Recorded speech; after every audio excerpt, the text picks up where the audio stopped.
think that I need to adjust this a little bit so our heads. Yes. Yeah. This is so weird, isn't it? Just looking at yourself on camera is so weird.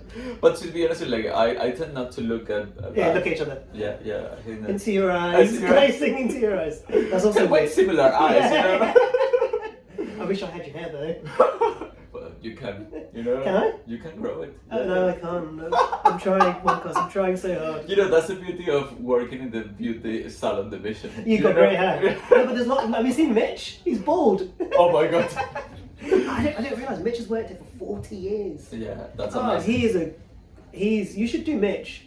He's an inspirational guy. Inspirational. Okay, I never thought about it. He had a heart attack 7 or 8 years ago during work. His energy just makes me go, wow. Yeah. And he's worked here for 40 years. Yeah, yeah. To rebuild your energy after 40 years is Incredible. incredible. Okay, that's, you know. Maybe you speak to him. He's a good guy. He's a very, very good guy. Okay. Do you speak to him a lot or not?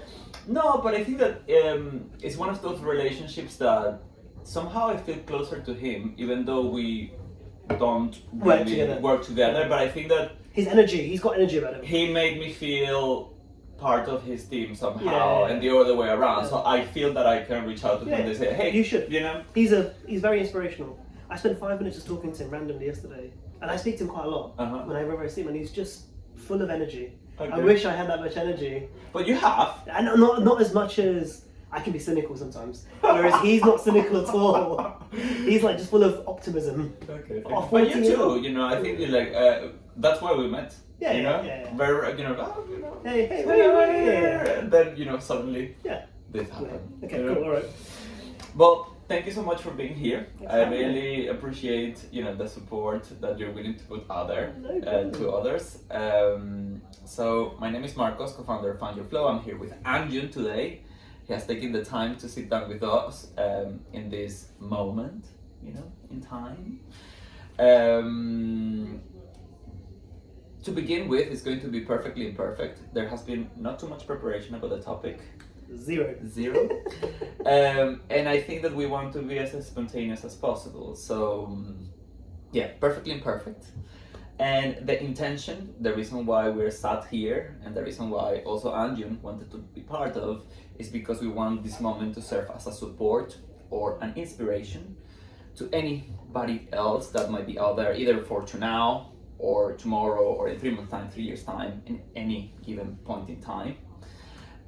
We hope this can support. Yeah.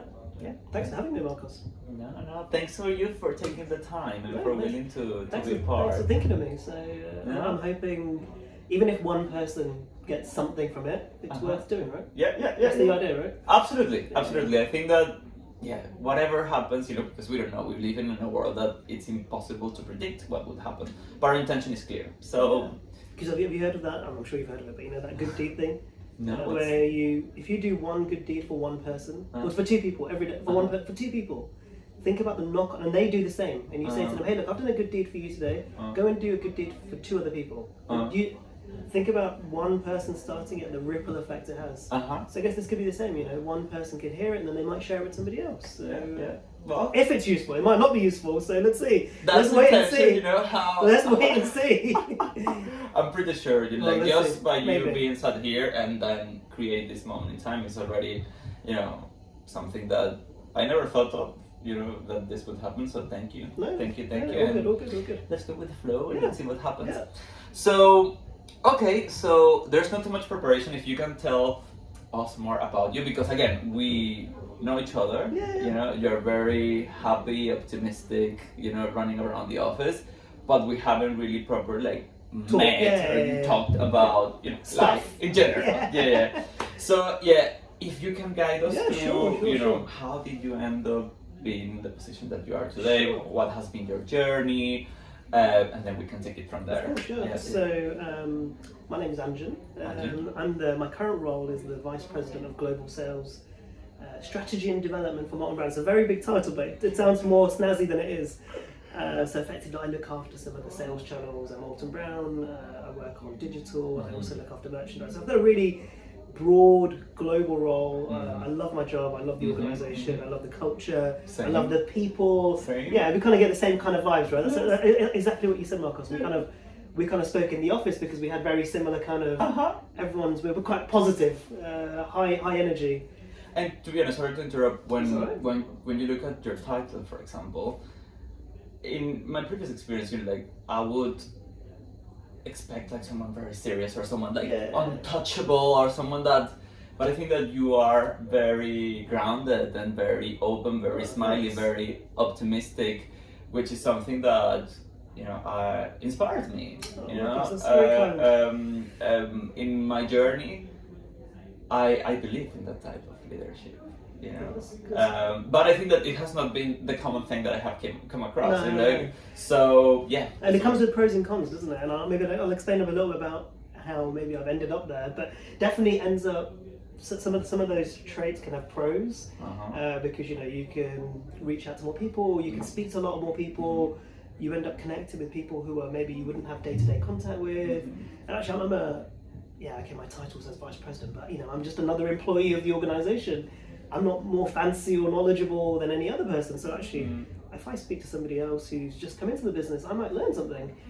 But it can also have some disadvantages because it can mean your perception is really different. So if you imagine you have 3 or 4 vice presidents, and 3 of them are very senior and they act very professional and they come in wearing suits and they only speak to one level below and only above, that could have the perception that actually this other person is not very serious and this guy's a clown. So actually sometimes you have to really kind of balance what the perception is. So I'll come on to that. Yes. It's actually a little bit part of my journey, I would like to think. So how did I end up here? So I was actually an immigrant. So I moved to the UK when I was 7 with my family. My family moved over from Afghanistan. At the time there was a war that started in 1992. So we were fortunate enough to land in the UK. I spoke no English when I joined. So actually I feel really, really fortunate where I've ended up. If I sometimes now turn on the news and I see the war in Iraq or I see the war in Syria or the troubles that we've had in Afghanistan, and I'm like, wow, look how lucky I am just to end up in here. So what's my journey been? So I came from an immigrant family. My family worked really, really hard to kind of get us to a place where we could survive. I started my career in retail. So I did a degree. I went to school. I went to university. I did a master's. And I used to help with the family business. My parents had a corner shop, so I used to go work there in the evenings, on the weekends. I didn't really have that much of a social life when I was growing up because it was very much study, go help parents, and I was quite I come from an Asian background, so there's a lot of traditional values that come there about you do what the parents say.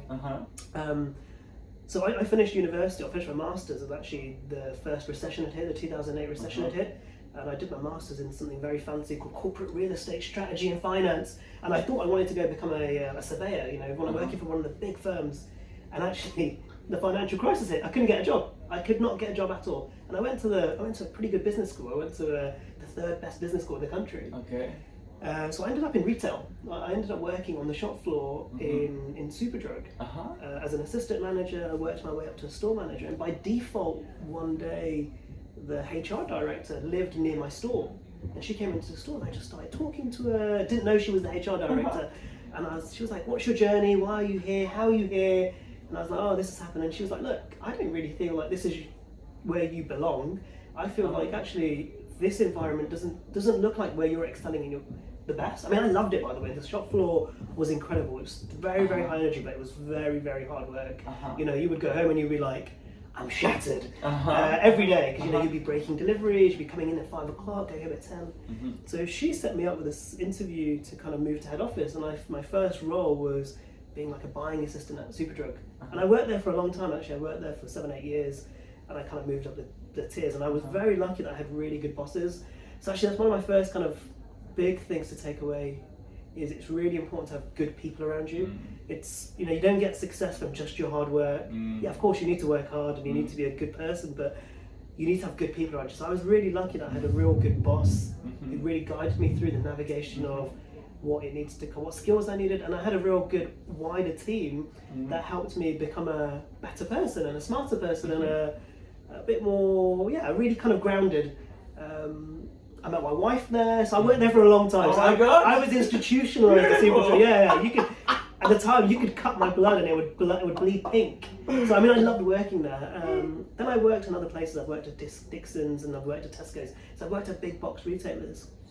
And then I ended up at Molton Brown, and I've worked here for nearly 10 years. I've done a number of different roles. I've been the head of merch, I've been the director of merchandising, and then I've been doing my current role for the last 5 years. And my career's been, I'd say two things about my career. I've been lucky, because I've had really good bosses, people that have believed in me, they've kind of seen that I've got potential. Of course, I've had to work hard. There's definitely, I'm not going to say it's all been luck, there's been a lot of hard work. And what's been really important is the organisations that I've done well at, is the culture fit's been really good for me. So the three places I loved Superdrug, I loved Tesco's, and I loved Molton Brown. Actually, they were the ones that kind of really brought more out about me. But actually, it's not been as straightforward as that, because, you know, I'm hoping people can tell, but actually I'm not the tallest person in the world. So actually I would say sometimes I've always had to work a little bit harder to make sure you're noticed. So, you know, you talked about my personality and I'm quite approachable. Actually, I've had to kind of really flex my style to make sure that, you know, you walk into a room, I've had many scenarios where I walk into a room with my team, and I maybe be the most senior person in the room, but I might meet somebody who's a customer or somebody who I've never met before, and they will automatically never think I'm the most senior, so they will think somebody else is. And I don't know whether that's perception or, so they'll think, you know, who's this young little guy, he can't be the VP or he can't be the director. So over time I've had to really adapt my style to kind of go, okay, well I know that's going to come. I need to show when I'm talking to these people or when I'm interacting with them, they understand why I'm in this, why I've managed to get to where I am. So what am I trying to say there?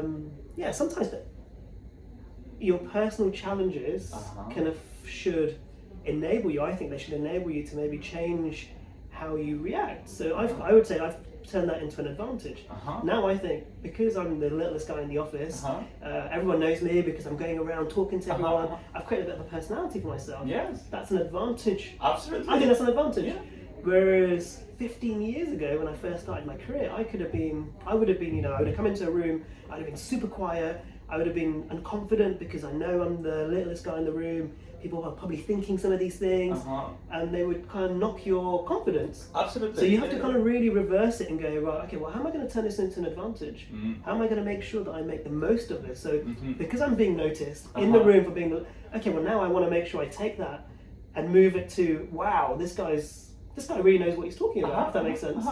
So, and if you don't mind me asking, course, because you went through, would you say that your natural personality is that type of person, being approachable, happy, uplifting?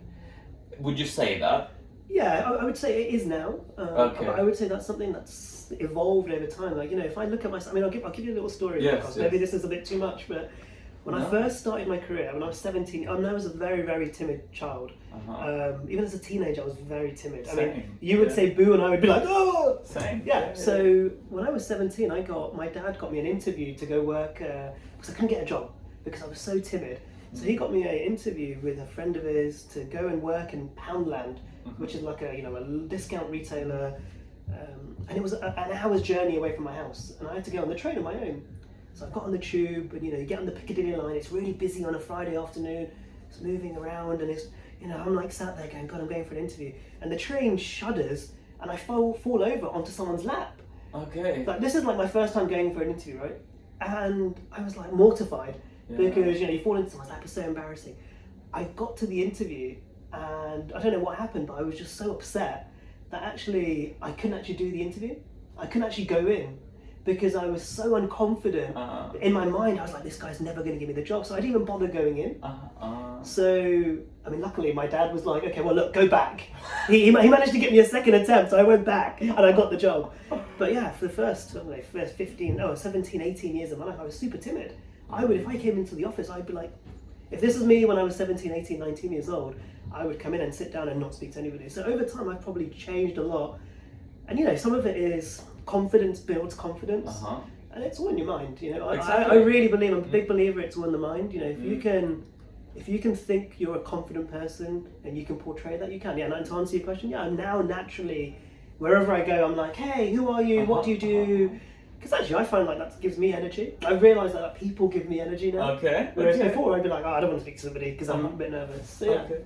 But thank you for sharing. No, okay. Because I would imagine that there has been a lot of work that probably you put to get to a stage where you realize that, okay, you have your friendly approach, you're very uplifting, you're very approachable, you had some challenges, and then you also mentioned that in some occasions you went into meetings and people didn't really think that you were the most senior one. So I think that must have been quite uncomfortable, but it seems that didn't really stop you to develop in the way that you are, describing your approach, your personality, and obviously I guess like what I wanted to ask you, like, do you feel that helped you to get to where you are now in terms of mindset? Yeah, totally. And in terms of also your success, within your career. Yeah, totally. I mean, I would say, it's pretty. Maybe one of the things I'd say to people is everyone goes through the same journey, right? So anyone who's listening to this, maybe go. Every single person, whether they're confident, whether they're a film actor or actress, or they're a celebrity, or they're Cristiano Ronaldo, everyone has moments where they feel insecure, unconfident. It's natural, right? It's human nature. It's human nature. I feel like in those scenarios, it was pretty demotivating. I was thinking, hey, this is the card I've been dealt. I've been dealt a card where I'm not the 6 foot tall guy who's walking and can command a room. But actually, I kind of thought, that's the cards I've been dealt. So I've either got two choices. I can either kind of just worry about that all the time, or actually I can go, well, I know that's going to happen. So in my mind, I'm like, okay, well, I know as soon as I walk into a room, I know that's what people are going to be thinking. So my opportunity is, how do I turn that around? So actually what I want to do is, when a meeting starts, I want to make sure I frame the meeting. Yeah. So then people know, actually, okay, and I want to frame the meeting with a little bit of preparation and thoroughness and thought process. So now, actually, whenever I have a meeting with people that I don't know, if I'm the most senior or if it's with my team, I would not always, most of the time I want to go, okay, I want to set the scene. So everyone kind of understands it. And that kind of sounds a little bit, I don't know, maybe some people are going to think that's very it's kind of blowing my own trumpet, but actually I feel like I have to do that, because to command the authority, you have to kind of do it. So I had to really kind of change the way I was acting to be able to do that. And definitely. I mean, I would definitely say there's nobody on this planet that wakes up every morning and goes, I'm the top of the world every single day. Every single person will feel some sort of insecurity. And then your choice. How do you turn that into a positive, or how do you kind of let it eat away at you? And I mean, you really, really do need good people around you as well. You need people that believe in you. You can't do it on your own. That's really, really important. And I think when you find people that believe in you, you've got to make sure you stick with them and you kind of nurture those relationships. So, I touched a little bit about my bosses in the past. One of the things that I feel like I've benefited a lot. My first boss was an excellent merchandiser. He was ex-Arcadia, and he was brilliant. He was technically very gifted. He was very, very smart. I stuck with him for a long time, 7-8 years, where wherever we went, he was like, do you want to come with me? And I'd be like, yeah. Because he fed me good energy. He believed in me. He kind of took me with him. So definitely I would say that not only do you need your own kind of mindset, hard work, but you really do need good people around you. It's impossible to do it on your own. Whether that's people at work or your family or your friends, you need a good circle around you to, on those days where, everyone has days when you go home and you feel, I feel pretty shit. Excuse my language. I feel terrible today. And you need someone to be able to go, hey, look, it's okay. It's natural. But hey, these are all the things that you're doing well, or these are all the things that you could focus on. These are all the things that are really great. So, and I think that's really, really important as well. Thank you for sharing that, because it's all about the support that you have. You mentioned that you do the work in terms of you prepare yourself, the meeting, you're in the mindset, to get to where you want to get in the meeting in the best possible way. So you support yourself first, but then you also talked about having good people around at work. Good boss, good people, that's another support. your family, Yeah. another support, friends maybe. So it's really beautiful to get to see how it comes down to support, how you support yourself and how you have this environment around you that is going to support you, especially on the days that you mentioned. It's like, life is like that. So when you have those downs and you feel, I personally also feel like, oh my God, this is, what am I doing some days? Yeah. You have that support there that uplift you a little bit. And give you like the energy that you need to kind of kickstart your day again. And I think the other thing that, I don't know whether this is so... No, go for it. I'll say it, but yeah. I also believe quite a lot in karma. Uh-huh. So like, I don't know whether that's right or not, whether it exists or not, but I always think... I also think I feel like I've been lucky to where I've got to, whether it's to here. So I am also a believer of, hey, you know what? If I can help somebody else, let me also do that. So if I see somebody who maybe is having a bit of a tough time, or actually know that I'm sure they're struggling because of X, Y, Z, I might not say anything, but I might just go and talk to them for 2 minutes and say, hey, blah, blah, blah, and have a little joke with them. Because I know that if that was me, that might just give me an extra 1% uplift. And I think that if more people could try to do that, like get out of your own little circle and just step outside and think, what about that person? I always say it to my wife. My wife's quite hot-headed. So if she has an argument with somebody, she'll be like, oh, that person's like, she has an argument with her family. She'll be like, oh, my mum doesn't understand, she's not listening, or blah, blah, blah, my dad doesn't understand, he's not listening. And I'm like, look, Jan, put yourself outside of your skin and your body and just think about how they're thinking about it. You don't know how they're feeling. So I always try to, like, especially at work, I do it a lot at work. I try to do it a lot at work. If I see someone that maybe I know is struggling, or maybe they're going to be having a tough time, or just to kind of give them an extra 1%, just have a little joke with them. Hey, what's going on? I feel like that's like good energy and karma that will come back around as well. Totally. Maybe that's a weird belief, but I don't know, I find like it kind of gives you good, definitely gives me a lot of good energy as well. That's amazing. And I think that I completely relate to what you're saying in regarding building that community. When you have a group of people and then you have someone that is probably shy or someone down, that element of bring that person to the community, or to bring it closer to the group so the collective can be good in general. It's amazing. You explain it with karma, but the way that I have interpreted it was like, okay, like it's all about building that community. We are a big group of people working for the same organization. How we, all of us, create an environment which we all feel included and feel good. We pick each other's up, because again, some days I'm that guy that I'm like, sat there. On your own, no one talks. Exactly. Whereas you like, I tend to be quite open, quite chatty, but I have my days, and it's really good when someone comes like, hey, are you okay? Exactly. So thank you for sharing. Thank you for sharing that. Anjun, I can relate a lot to what you're saying because I'm also an immigrant. Arrived to the UK without knowing how to speak English. Came across two wonderful people that supported me, and then I always follow them like, hey, but I also came across to people that, were not for me.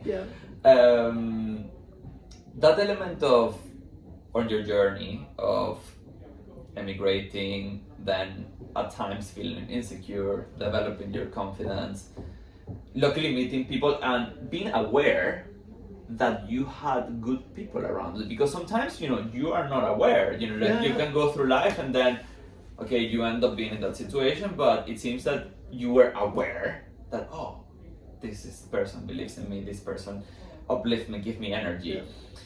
That's a lot of awareness within you.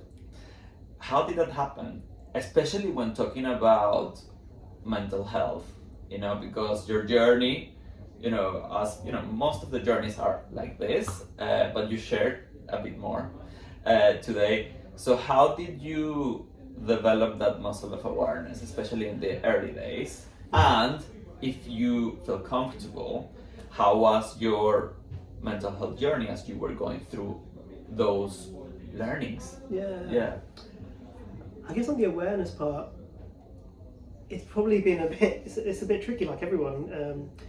I used to spend a lot of time traveling for work, so forward and back to work, like everyone else. Every morning you'd wake up 5 days a week, you'd be commuting to work and then go the way home. So I used to spend a lot of time thinking about stuff on that journey. A lot of people would be watching videos or reading books. I would actually think quite a lot. Okay. Because I would like process my day and think about some of my interactions and think about people. Okay. And that was really the kind of place for me to make evaluations. I've always felt like I've been a good judge of character.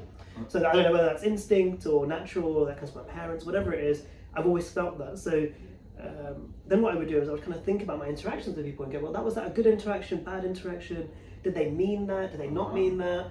Not taking them too seriously. So I did that for years. Obviously then COVID happened and we weren't traveling. And actually I definitely felt a big disconnect from people during COVID because I didn't have that time to kind of commute to work and do that thinking time. I've got 2 really young kids. So I was going from working to spending time with my kids, to going to sleep, waking up, working. 0 time to actually just have a bit of time on my own to just go, hey, what were the interactions I had with people yesterday and what do I think about these people? And also I wasn't physically meeting people. So also made it a lot harder because, virtually it's so difficult. These people aren't the people that might be listening to this, aren't going to get a real sense of who we are because they're not with us, Exactly, yeah. So I think that was that's something that I really kind of value. So even now, when I'm coming into the office, that 1 or 2 or 3 days, I'm spending a lot of time just thinking about stuff and about people. So I don't know whether that's a muscle or a skill or just having the time to think about it. And actually, it's always judgments. With people, I always say there's no bad people. I don't think there's any bad people. There are different perspectives, but there are no bad people. Everyone has the same. I don't think anyone wakes up and goes, I want to be evil or I want to be bad. People wake up and they go, I want to do things from my perspective. They just see it from a different lens. So it's really hard to go, hey Marcos, you're a bad guy. You just see it from a different perspective, right? Oh, that's beautiful. I need to stop here because like that element of everyone has good within themselves. And I completely agree with you. It's all about perspective. And it's also how you connect with that. How you get to that place, because naturally I also believe that everyone, in its essence, is good. And there's no bad people. So thanks for sharing that. Good. And second, as you were going through your, for me, when I listened to you, I feel that you did this internal journaling. So you didn't really write it down, but you were having the time of, okay, I have this time in the train just to think, reflect on what happened. And it's interesting that you become even more aware of it in COVID. Totally. And actually, you know what, during COVID, I didn't actually realize I'm missing that. It's only after COVID, I'm like, oh, this is an element that I really missed. I really missed this kind of understanding people. You become a bit disconnected from people, and it's only recently, since we've been allowed to come back to work, all that stuff, that you start building. It's still a little bit difficult because a lot of people aren't coming to the office all the time or even once. So you really have to kind of go above and beyond to, everyone has to trying to make that connection. If I answer your second question, you asked me about my mental health journey. Actually, probably haven't shared this with anybody ever, including my wife, ever, but I've gone through phases where I don't want to say, okay, like I go back to my parents and my immigration story. I came from a very traditional, I do come from a very traditional family where my parents, particularly my dad, would be like, you can't show any feelings. Don't show any feelings because that's not what you do. You just suck it up and you carry on. I would say to my dad, oh, I got like a B in my maths, and he would be like, why did you not get an A? Or if I got an A, he would say, why did you not get an A plus? So, oh my god, my mom told me the same. Parents, it's like 20 is the maximum. And I was like, I got 19 is like, what, you didn't get 20? Yeah, exactly. And it was like, what? But carry on. No, that's exactly the kind of. So actually, going through life, I don't think I've really showed a lot of awareness if maybe I've been struggling. So I've probably found more internal mechanisms to kind of just cope with it, or at least put a brave face on it. I would say, has that been good or bad? Probably bad, because even if I'm just sat here now thinking about it, and this sounds like therapy now, Marcos. I'm sorry about that. No. I would say probably I have in the time probably felt more stressed internally, even though maybe I've not expressed it, Mm-hmm. because I try not to express my stress onto other people, Mm-hmm. probably internally, if I really reflect on it, because I haven't shared my thoughts, Mm. I've probably internally been more stressed, and that's caused me, backaches or sleep problems or whatever it is. So, yeah, probably that's not sensible. So I would say one of the things I've learned to do recently, very recently, is be a bit more open with even my wife and just say, hey, look, this is what I'm thinking. I want to just tell you this is what I'm thinking. Mm-hmm. Whether she likes it or she doesn't like it, whether it's about work, whether it's about home life, just so she understands it. Mm-hmm. So then it's not bottled up. Uh-huh. And I'm sure there's lots of people who have probably come from the same place where they're holding in. So my advice to them would be find one person, or even not even one person, write it down, because I think that will take it out of yourself. There's a saying: a problem shared is a problem solved. Whether that's right or not. So I like that. Yeah, that's something that even recently, I'm nearly 40 years old, so that's something I've just recently learned of. Okay, I need to share a little bit more. I don't need to suck it all up. Just because I've come from traditionally, I've never done it. I should share a little bit more because it might help me, and that's probably come recently because there's been more about mental health awareness. I've read a little bit more. I've seen a bit more about where the pros and the cons of mental health are, and actually there's lots of literature that says getting it out there is really helpful. And I'm certain that mental health and it's all linked to physical problems. Things like, I'm sure there's no link at the moment, but cancer, for example, we don't know what cancer comes from, but I'm a real big believer that I'm sure all these things are interlinked. Totally. Yeah. Well, thanks for sharing. No problem. It was beautiful. I feel like I've rambled a lot. No. It was beautiful because I think that your learnings regarding, share it with one person, two person, you went through that discovery, and the way I look at it is a sign of love. Yeah. For yourself, even understanding more. Okay, mental health, I tend to internalize because of the way that I've been raised. So probably you developed that skill recently, but I think that it all comes down to love for yourself. Which is amazing. To get to see. It's like, okay, how I, because I love myself, go into that journey of finding what will be best for me, my own flow, who is that person, maybe it's your wife, your friend, could be, a coach, whoever it is, yeah. But I think that, or even write down. Yeah, or even, I'm not as spiritual as some other people, but a lot of people share it with God. Yeah. And they say, hey, look, I'm going to just share my thoughts with somebody, whoever it is, I guess there's lots of different coping mechanisms. It's just finding what's right for you as an individual, right? And the time. Yeah, and giving yourself the time to do it. Yeah, because probably as we were reflecting, we were listening to your journey, you had that time in the train, but then when you didn't have it, it was like, oh, I'm missing it. Yeah. I'm missing it. Yeah. So being aware of when you have the time, that okay, I'm taking this time for myself, and if you don't, find it. Yeah, make sure you make the time for yourself. Yeah, make the time for yourself. It's super important. Yeah, super important. Well, thank you so much, thank you, Anjun, because it's we share a lot of stuff. Yeah, very similar. Yeah. And it was beautiful to hear from you that element of love that came out, in the last part, because I believe that's where everything starts, with that element of love. So thank you. It was very interesting, very inspirational. There are a lot of takeaways. We look at everything from many different angles. You share it in your way. I have interpreted it in my way. Totally. But at the end, it all comes down to that element of support for yourself, and having the right environment, the right people around. Because if that's not there, sometimes you can doubt yourself and say is this right? Is this right? Yeah. Is this normal? Am I in the, I don't know if it ever happens to you. Always. Is this normal? Is this what I should feel like? Exactly. You just need someone to go, that's normal. Yeah. It's okay to feel like that today. Exactly. Yeah. So, again, life is like that, and thank you so much for taking the time and for sharing so much with us. I'm pretty sure that there are lots of learnings that people will potentially interpret in their own way.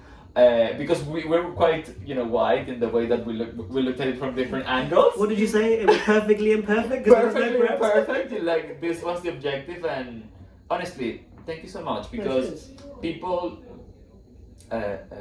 in their careers, they look up, for VPs, directors, how we're all in corporate environments. So we look for that reference of inspiration, like how am I going to get there? Yeah, how am I going to, I look at my boss, I'm like, how am I going to get to the next level? I mean, I would definitely say to people, maybe the one takeaway is, doesn't matter where you've come from, who you are, what you look like, what your beliefs are, as long as you've got good people around you and you work hard, anyone can get anywhere.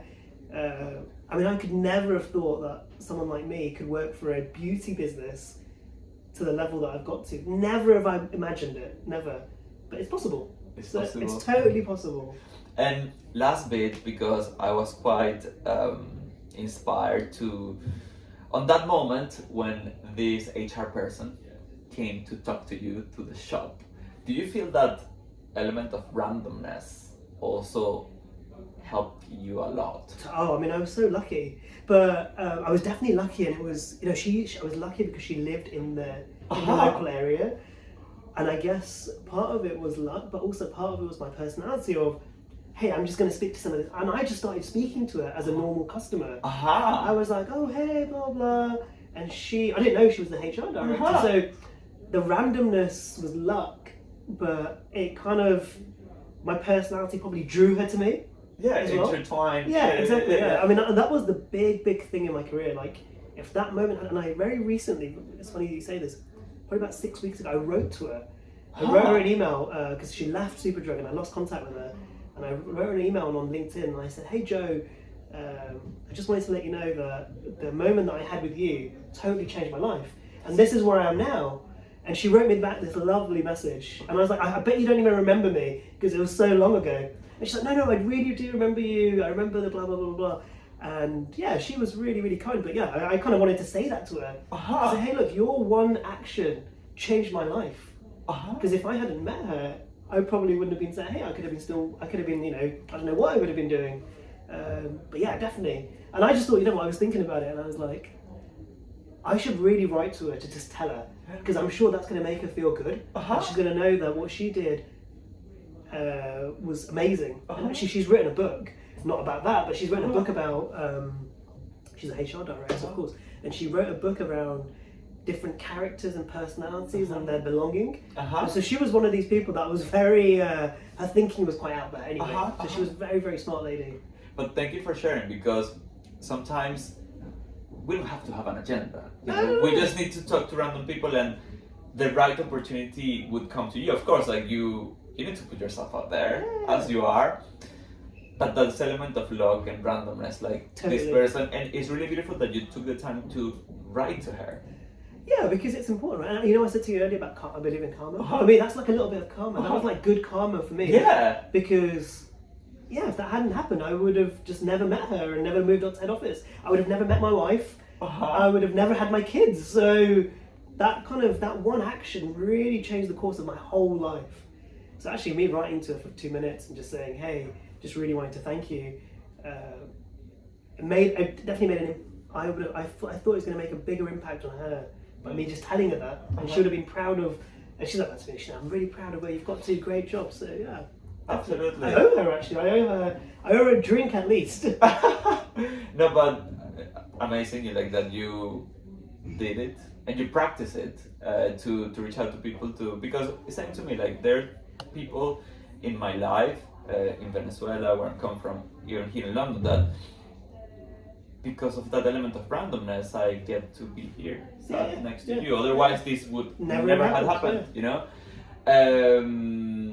So it's amazing. I practice also reaching out to people and say like, hey, thank you so much. But it's great to also hear that one person, had a lot of influence in your life. Totally, yeah. Luck played a big role. You also worked really hard. Yeah, it was luck. It was luck. So not everything is like step 1, step 2, step 3. It's about like putting yourself out there, and then whatever for you is also come and knocks the door. So, well, thank you so much, Thank you, Anjun. Marcos. Thank you so much. Thank you. Thank you, everyone. This was part of Find Your Flow. I would call it moment, you know, with beautiful people like Anjun that want to be part. I hope this can serve as an inspiration and support for anybody. If you know that someone might benefit from this, please feel free to share. And then thank you very much. Thank you. Cheers. Cheers. Cheers, guys. Bye.